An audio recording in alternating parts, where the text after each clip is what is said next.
First of all, what is your reaction to what happened on October the 7th? Oh, it was terrible, of course. I mean, we kind of get our news kind of also secondhand because, you know, my wife's family, they live in Gaza. They have cousins and uncles there, and their house also was bombed. We haven't been able to communicate with them for the past 3 days. Communication are lost.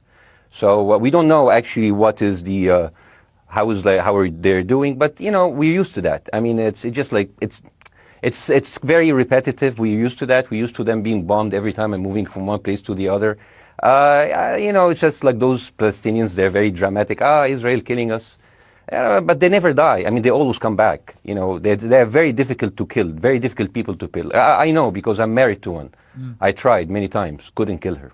So if you look to this graph, for example, this is the death of Israeli and Palestinians, and it's changing from 1 year to year. It's like fluctuating like crypto. So my question is today, what is the going rate today for human lives? I mean, 2014 was a great year for Ben Shapiro. 88 Israelis were died, and there was 2,329 Palestinians killed on the other side. That is one Israeli for 27 Palestinians. That is a very good exchange rate. What I'm saying is, what is the exchange rate for today? You guys will be happy. That's my question. Well, it's not me, guys. I'm not on either side. No, not you. Like when I say you guys, I say like the people on the other side of that.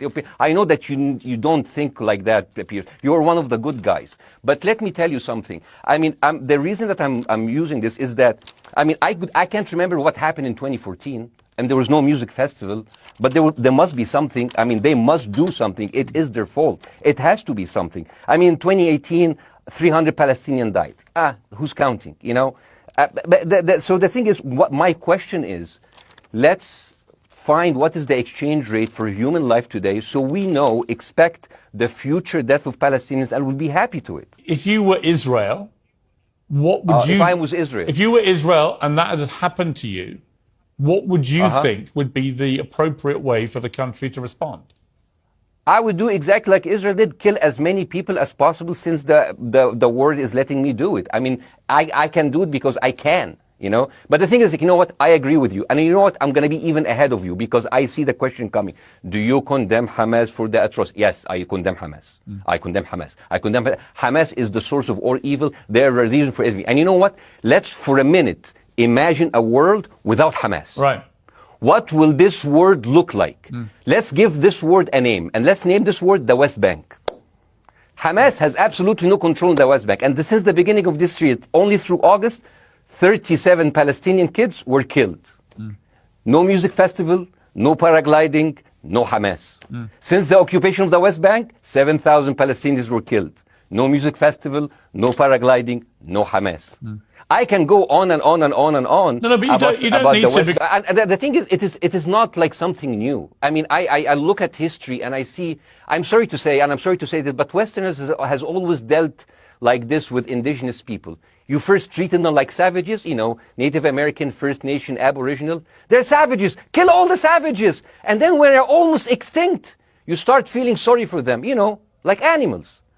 So maybe the solution is that we kill as many Palestinians as possible so the few of them that remains do not bother you. And maybe Netanyahu, when he lives for another 100 years, he'll become a tree hugger. Let me just challenge you on this. And he will campaign for preserving the three Palestinians. You keep talking about...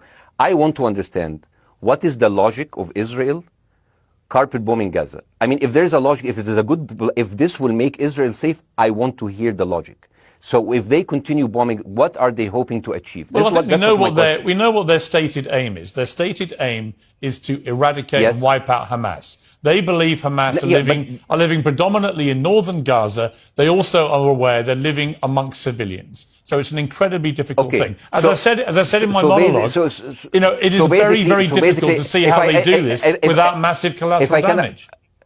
So if I can understand this correctly, basically Israel is doing this to pressure the Palestinian community in Gaza to turn against Hamas. Is that right? I'm sure that's part of it, yes.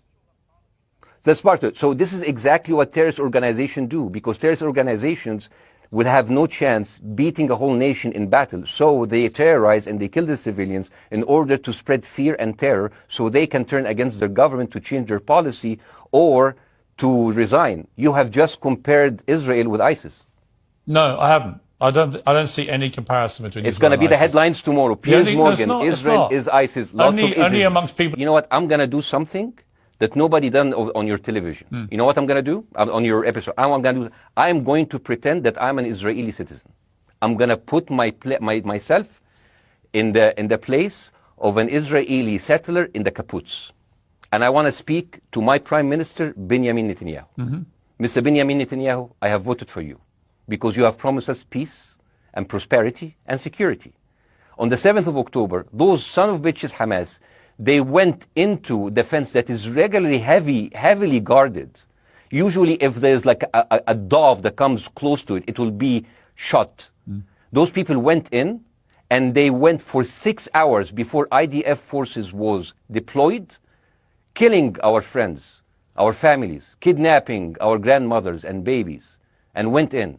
I want to ask you, Mr. Prime Minister, after you have fractured the Israeli community and you have fucked our courts, our Supreme Courts, what are you doing with the money being given to you, to the United States? Also, you are carpet bombing Gaza with absolutely no regard to our hostages, our people. I heard a rumor in the kibbutz that you're doing that you let that happen as an excuse to carpet bomb Gaza, so you push them into Sinai. And I didn't believe that. That's like, not my Prime Minister, he can never do that. And then I watched an interview for Danny Ayalon. He was your chief advisor. He was also the Israeli ambassador to the United States. And you know what he said, Mr. Prime Minister?